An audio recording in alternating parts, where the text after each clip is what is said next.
How many layers I have to peel off of them, of experiences, detrimental and otherwise, till I get down to the man himself, and then expose that so not only I see it, but he can see it. And when that happens, the progress begins from that point on, more rapidly. When I peeled these layers away on Mike Tyson, I found what I thought I'd find. A person of basically good character, a person who is capable of doing the things that are necessary to be done in order to be a great fighter or a champion of the world. When I recognized this, then my next job was to make him become aware of this thing, of these qualities, as well as I.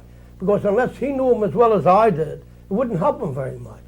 So I had to make him aware of it, and how I did that was by constantly bringing to his attention the different things when the time, as they developed, different things I bring to his attention, little incidents or whatever, which would tend to reveal himself, so to speak, to himself.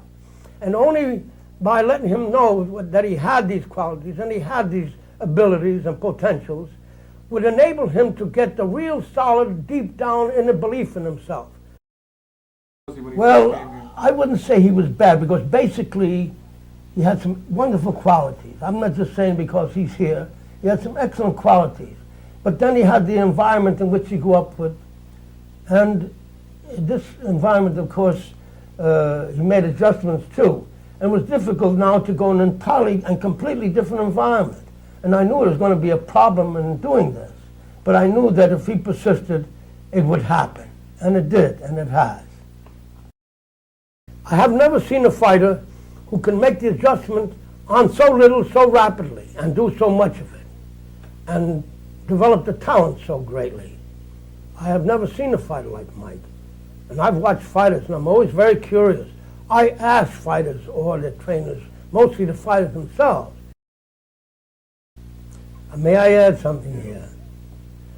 See, I tell him, in regard to how whether or not he imitates other fighters, I tell him, look at all fighters. Eventually, a particular method and a way of doing it that'll be consistent with only with Mike Tyson.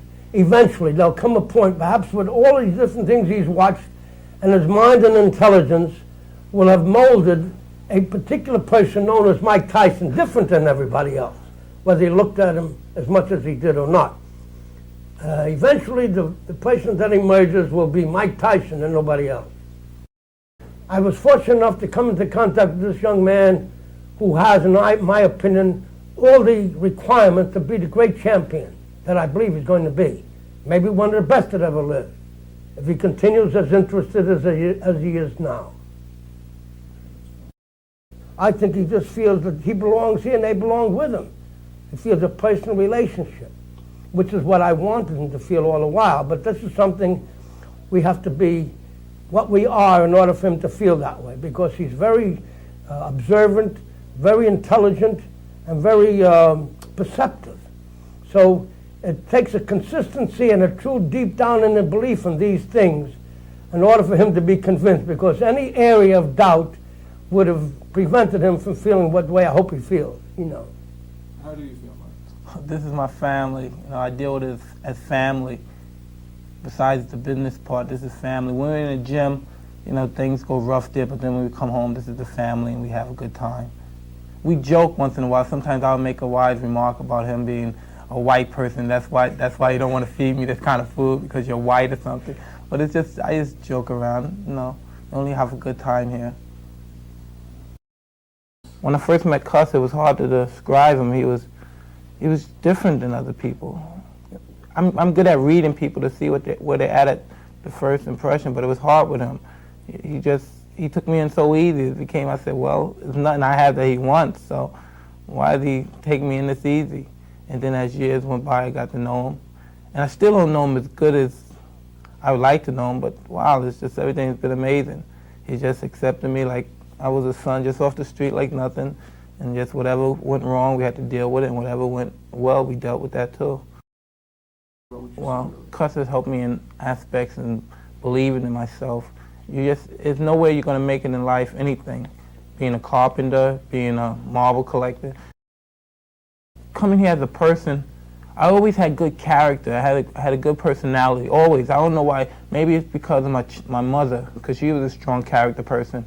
I just always had good character, and I knew that. That's one thing. I always knew I had a good character and personality. But just coming here, I realized a lot more, and I just, coming from the atmosphere of Brooklyn, I just never trust anybody. You don't trust anybody, because up here Cus was doing something for nothing, and you're not used to people in the city doing something for you, and them not wanting something back in return. So I just shy off. I didn't like that for some reason. When I grew up, I wasn't a bad kid, but I was mixed up. I was just troublesome. You used to do bad things, True. but you weren't a bad kid. That's true. Whenever you're ready. Like I said, when I was growing up, I wasn't a bad kid. Like I did things by myself, but I did it because I thought that was all right. Where I come from, nobody tells you that's not a good thing to do. Don't do that. No one never told me that was a bad thing to do. They just say, well, you're going to go to jail for the rest of your life or somebody's going to kill you, but they never said that was a bad thing to do. Well, boxing changed me a great deal, not only because of the game boxing, that I'm a good boxer and it built confidence in me and everything, but as a person mostly, more than anything, because it's a wonderful boxing, because things you have to do, you have to discipline yourself, and then when you apply the discipline you learn in the ring and you apply it outside of the ring, it makes you twice of a person. By the things I used to do, I don't do them no more. I still had the idea, the thought is in my mind sometimes, but it's just that I have so much discipline, it can never take over. Like a lot of thoughts that are minor, but it's just because of my discipline, I don't let it take over. Cus, mostly it's not my skills, it's just him speaking to me on different occasions about what it's going to take to be a champion, not physically, training and all that. That's just to prepare you, to make your body become hard and ready. But when you train and exercise, mentally it tells you I'm in shape and no one could beat me. I could go as many rounds as possible as the job's necessary and required to go.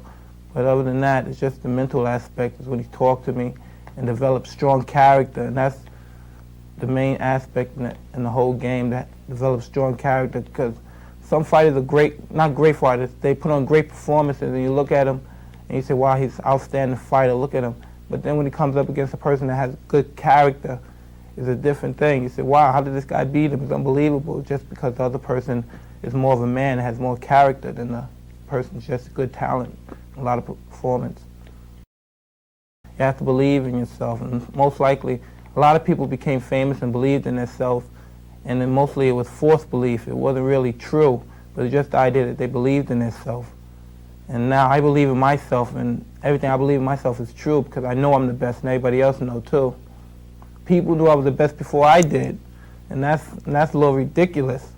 So it's about time I believed I'm the best. Now that I believed I'm the best, that's when it became fun. And thanks to Cus, I picked it up kind of late. I just realized it really that I'm the best. I believed in myself, but everybody else in the country and everybody else that saw me fight already knew it. And I'm the only one that didn't know it. So, well, I could never say I was headed in the wrong direction, because I always knew deep inside that something good was going to happen to me. I always was sure and positive that I was going to be successful in something. I wasn't just going to go back to Brooklyn and end up the rest of my life there like most of the people are back in jail for the rest of my life or dead. I always felt confident that something good would happen to me. Cus, yes, prepares you. When you come into the gym, anybody, and he doesn't expect for you to be the world champion. He just prepares you to, when you come in the gym, and when you leave the gym, you're a better person than when you came in. And usually he's successful in doing so, because I've seen a lot of kids come into the gym and they had no idea of being a fighter at all. And just coming to the gym, they're like a pain in the neck, obnoxious, coming in the gym, giving everybody a hard time. And by the time the 2-year period or 3 month or however long they stay there, when they leave, they're a whole different, it's just changed so much. They have kids, they're married, and they come back and they say, thanks a lot. You helped me a great deal. And I see that and I say, wow, I'm the same way right now. It's just that I'm continually in the boxing. And wow, and I used to look at it, I said, that's great. And these kids, they don't have nothing to do with boxing no more, and they still remember Cus. They do other kind of work, and they married, and some guys name their kids after Cus or whatever because they know how much he helped them, and they realize that. Did that make an impression on you? Yeah, it's a big impression. How would you say that?